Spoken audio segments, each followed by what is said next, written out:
Pourquoi parle-t-on d'une tension qui monte? Parce qu'auparavant, il y avait déjà eu des tensions, qu'ils vous souviennent lorsque la fermeture de la frontière entre le Bénin et le Niger était survenue. Il y avait déjà eu des tensions il y a quelques petites années qui, on va dire, ont connu une sorte d'accalmie après les interventions des différents anciens présidents de notre très cher pays, le Bénin. Il y a eu une sorte d'accalmie.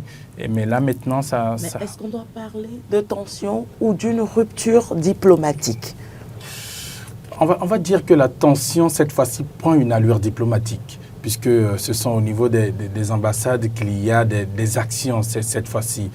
L'ambassade du Bénin au Niger serait fermée ou sera fermée à partir de ce jour. Et de l'autre côté, au niveau béninois, il y a des diplomates nigériens dont les fonctions sont suspendues. Donc, on va dire que la tension prend une allure diplomatique parce que jusque-là, ça avait été des tensions qui avaient été affichées au niveau, on va dire, exécutif. Quand l'État nigérien décide, par exemple, de fermer sa frontière avec le Bénin et ne veut pas la rouvrir, c'est au niveau exécutif que cela se passe.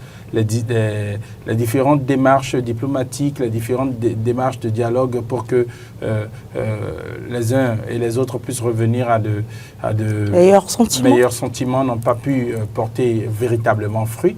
Et donc les choses sont restées quelque peu de la façon dont elles sont restées depuis. Et maintenant, on décide d'aller sur un front diplomatique. Et vous et moi savons un peu pourquoi les événements du 7 décembre dernier au Bénin en sont pour quelque chose.